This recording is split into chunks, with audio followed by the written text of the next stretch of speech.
Congratulations one more time. Thank Yeah, you. let's go. Yeah.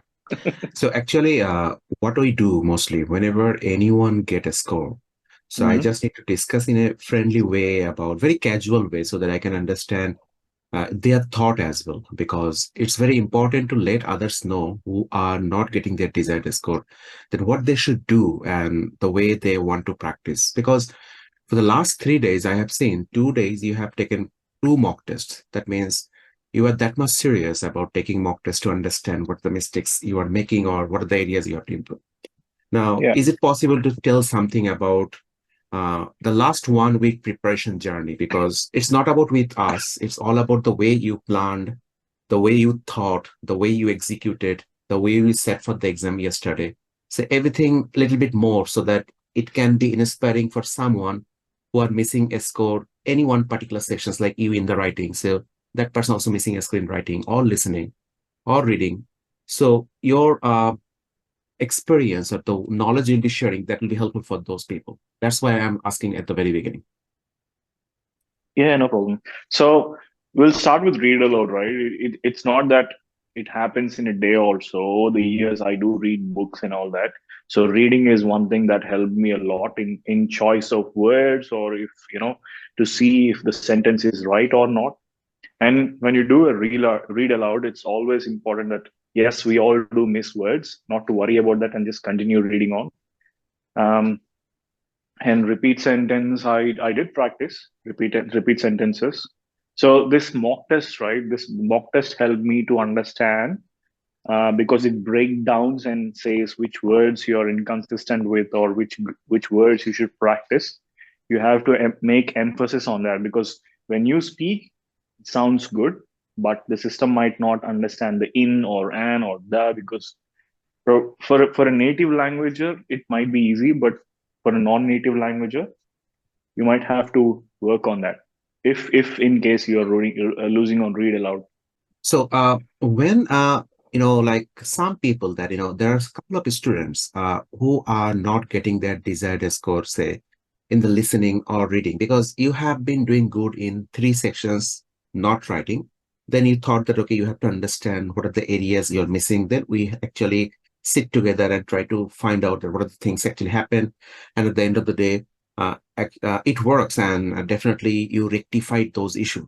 My specific questions is some people they have a good knowledge about the way they perform, they can do that one, like they have good understanding, but at the end of the day they are not getting 79 in the listening. So from your point of view, what should be the advice you want to provide those people, those are not getting 79 but they are getting in between like 72 to 77 in between all the time? So from your experience, what are the suggestions you want to provide? Not stressing on um, the words or repeating the exact phrases. It's important to understand the content, the meaning of it. Let's just say they say the library is situated in the left corner or the north end of the university building. You need to understand what the speaker is telling. That way, even if it's a 12 word or 13 word sentence, even if you miss a few words, you will at the end of the day, you can probably add in a word that is relevant to the content. The Okay, same okay. fill in the blanks as well. When the speaker speaks and there's a fill in the blanks that you have to note down, it's always important to hear resources or resource, for example. Or if what I do is if you have two blanks in one line, I'll make sure I watch the sentence on the screen, not look at your booklet. If you have, so the first thing that should come to your mind when you see a fill in the blank listening section is how many blanks do you have? How many blanks do you have in one line? And that way you can be relaxed in writing out um, the content word. And then look, once you have that reading skill, right, when you put in the word, you can read the sentence if you're unsure to make sure if that word actually fits in. Yeah, yeah, you're right. You're right. So one thing I want to mention that because if you open, any sort of social medias, or if you want to open like YouTube's, or if you search on Google, you'll find out there's so many people are so think they're sharing so many things over there, because sometimes those sounds very silly and rubbish. I believe that. So from your understanding, like Whenever a person is trying to get 79, that is IELTS equivalent 8, that is 20 PR points, like Supreme English, do you think it's all about following those nonsense strategies, or that doesn't make sense at all? Or it's all about focusing more on content and be good at practicing? What's your thought? Because some people are claiming that, oh, they are following like this. I'm not sure, because at the end of the day, for the last 9 years, I haven't seen that anyone passed with limited practices or without practicing, only following those kind of, I always call it's a blah blah technique, because at the end of the day it doesn't work, because somehow might get the score, but it depends. And when most of the people are failing using those things, I believe that those strategies doesn't work. So from more experiences, because when you came, you told me that, Hafiz, 3 attempts, I got a score 79 plus in 3 modules, but 1 module I'm missing. From your own research and from your own understanding, what would you like to say about this? So, look, the Pearson is operating for years now, right? Their software is not dumb enough. You can't just cheat the exam completely or use those tactics in every section. I'd say practice is a key thing at the end of the day. But if you can figure out which section you're struggling, then maybe you can follow one person, not because there's too much content on the internet these days, and everyone has their own perspective on approaching a task. So it all comes down to what is comfortable for you, that you'll figure out while practicing. Per se, for write from dictation, one of my friend had a habituation of writing the first letter of the word, which didn't work for me. So I started just typing it onto the window directly and then make the spelling corrections. So so you'll know when you practice it. Just because someone says this will work, that doesn't mean you have to blindly follow it. It may work, it may not work, but only when you practice, you'll figure out if it makes sense or not. Okay, great. So what you are trying to say, that it means that it's not about blindly following any strategies. It's all about practicing and try to understand which technique or which method it really works for you. Because you told me that it's called the mnemonics. Mnemonics means taking the initial of each letter for the write from dictation. Yes, most of the people, they actually think it works, but for you, you thought the way you have taken content directly writing on the screen at the time of write from dictation, it really works. Yes, it's a very fantastic point, because I believe that everyone has their own strategies, everyone their own style of performing. So that's also important to understand when someone is practicing, that which is the best approach for him or her, so that they can get their desired score.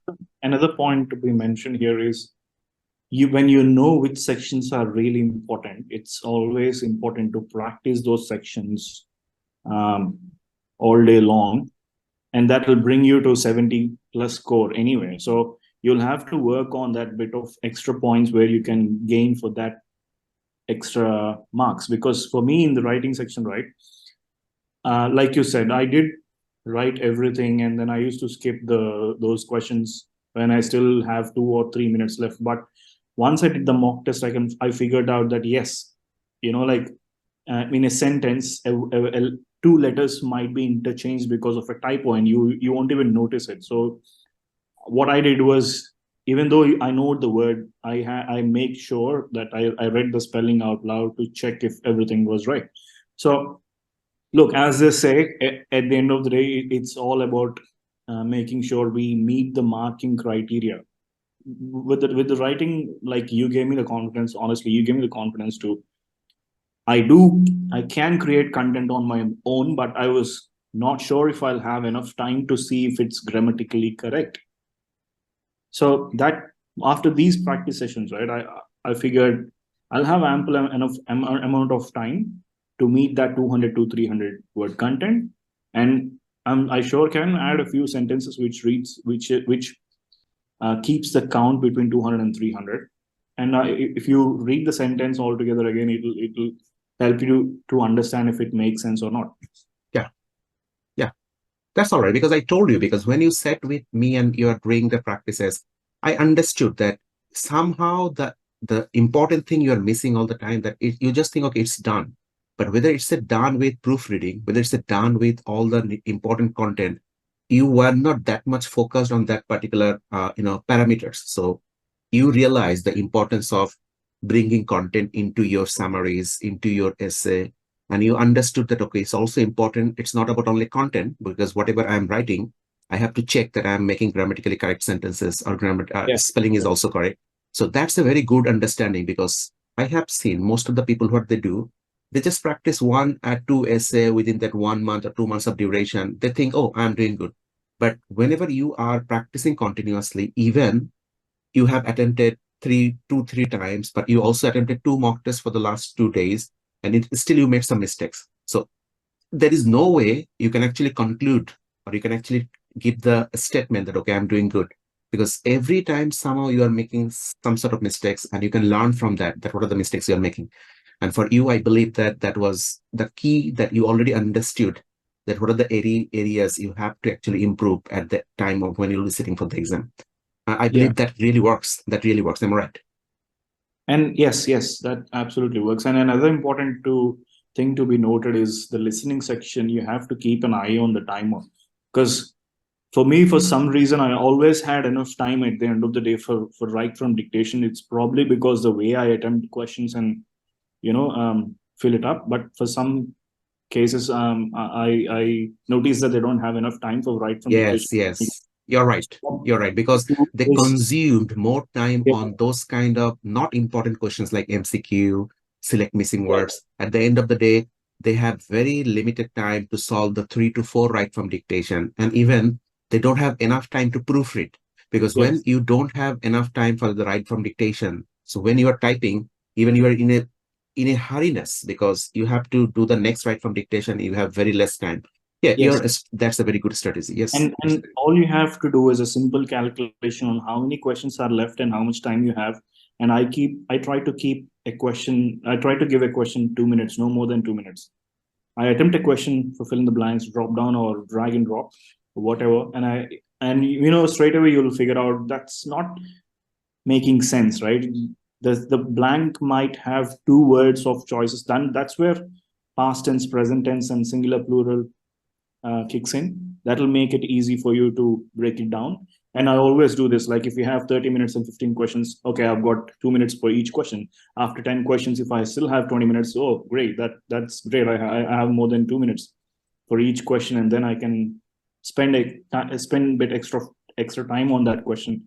And even with single multiple choice questions, right? I used to give it an attempt. It's not hard. It's just, yes, people do say that it's going to waste your time, but when you read the answers first and then skim through those content, you'll always find one, right? There's no harm in putting one, only when you're confident. Only when you're confident. One multiple yes. choice. I also acknowledge that one, because Yeah, because you whenever you never are, know. If you yeah, have a fill in the blank that you might lose a mark, that might gain you a mark. yeah, yeah, you're right, because you are bound to listen the audio in the listening. You are bound. So when you are bound to Yeah. listen the audio, because you cannot go to the next questions until or unless you completed the audio listening. So when you are bound to listen the audio, why you are ignoring that questions? Exactly. You Rather, might as well you should listen. actually attempt. You don't have a choice. Yes. Yeah, yeah, that's very good one. Chaitanya, one of the most common questions I always get from students that, hey, Hafiz, I'm not doing good in the fill in the blanks reading, or fill in the blanks reading and writing. So what should I do right now? Should I learn all the grammars, or should I learn all the vocab? But what should be a good approach that for the next 2 weeks or next 1 month, how I can do better in this particular type of questions? So as already mentioned, because you have a habit of reading books, but what would be your advice for those people, those who are getting 70, 75 in between, always in the reading or writing, but they're not getting the reading score 79, but they think, even we think, the problem is in the fill in the blanks. So what should be your advice from your own experience? Look, more reading, I'd say. Just because I say more reading, that doesn't mean you just read and leave it out. When you see a paragraph, you observe what kind of words the writer is using to form a sentence. And when you do the same in your reading section, when you, let's just say I got a paragraph from something from history about some medical research. It's history. So they're telling you it's past tense straight away.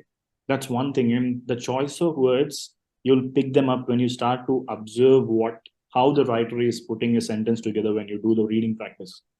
That Yes. helped me a lot, because half the time when I do a blank questions, right? I'm damn sure about two or three answers straight away. I might struggle for one or two words. That saved me a lot of time. And one more thing that's important to be noted here, if you find the first blank tough, leave it alone. Leave it blank, finish the rest of it, and come back there. Okay, great. Could you please tell me that one thing I've always heard from my students, like everyone who has actually that up is, I'm confused about two options or three options. At that moment, from your own perspective, say a particular word, you are asking that, okay, there is a word called suggest and recommend, but somehow you have to select any one word. I know there are, depending on the grammar and the collocation and how the author is actually telling their story. But from your own perspective, the way you actually practice last couple of days, the way you perform in the PT examinations, when someone is very confused about two options, they know the meaning, they understand what should be there, but what you actually use, what are the strategy, what are the techniques? It's all about luck, or you just need some calculation, and how you do that one. Look, so if you have enough practice and if you're confusing between two words, for me, in my case, most of the time, the first word I chose is right. It doesn't have to be the same for everyone. What you can do is put that word, put that, let's just say you have two choices, put the first choice and read the whole sentence. Now put the Okay. second word and read the whole sentence. See which one makes more sense to you. Okay, great. So you're trying to say that it happens, but here the strategy should be that you have to read the whole sentences using the two words simultaneously, option one and option two, and try to understand. Because you've given practice, you'll figure it out which Yeah. one makes more sense. See, I'm not saying that will avoid any mistakes. For sure, you might choose the wrong one. But definitely it's depending on the knowledge as well, the way you read, your understanding of the passages. It's not about that you just use your luck that, okay, I'm reading. But if you don't concentrate, if you don't try to decode the meaning of the sentences, if you're not actually understanding what's the overall passage is saying, what the line is saying, at the end of the day, these strategies, whatever the strategy we are talking about, doesn't work because your intention is not to understand, rather select any one word. Am I right? Yeah, correct. Chaitanya, thank you very much. And I'm really happy because you got 19 all four sections. And that's a super score. We call it perfect score for the last couple of years we have. And I'm really happy. And I just want to understand that when you took two mock tests last 2 days, did you want to, there is any kind of mindset, okay, because one mock test means 2 hours. Because sometimes when I ask people to take full mock test, they said, yes, Hafiz, I'm going to take the mock test, but after 7 days, they don't take. My question is, I just want to know the energy that you have, that mindset that anyhow, because I'm taking some support from Hafiz, anyhow I have to do the mock test, or it came automatically that, okay, no matter, it's a 2 hours mock test, I can do it easily. What is that mindset I want to know? Because so that others can understand from your own and they can anything that's get related experience. Yes, anything that's related to English. I did honestly enjoy reading or doing that sort of email writing or that sort of stuff. I'm into it, so it never bothered me. One thing is, take it easy. I mean, it's a mock test. How hard is it going to be? The only section that annoyed me all the time is the writing section because it used to eat 20 minutes of those 2 hours. But other than that, look, it's if you're practicing one section at a time, mock test is a practice of all the sections at a time. That's about it. And moreover, when you do more mock tests, you'll have the ease when you go to the exam. You'll know what to expect next. You'll know which section you need to be saving your energy or time for. So yeah. So you think like, you have to enjoy. It's not about that you have taken as a, oh, Look, it's a it's burden. You have to enjoy. Otherwise, it's very hard to take the mock test on a regular basis. Am I right? Yes. Because you are right that when you are The sitting for the mock mock test is not test, going to give you more marks, and that's not going to add any score or it's just to check your skill or to find feedback on where you're going wrong. So how yeah, hard is I think you are trying to say that it's just about warming up you. So before your final match, you are getting yourself ready with understanding that, okay, what are the areas you are struggling and how you can give more time on that particular areas. And as you are doing all the 20 items, all kind of questions within 2 hours. So it also give you that kind of insights that, okay, this is the way I'll be doing PTE Yeah. final test. So definitely I have to Yeah, experience because more so that I can make myself ready. Am I right? correct. Because the PT is structured in a way that not every question is tough. Every Yeah. section has a complex question, a medium complex question, and an easy question.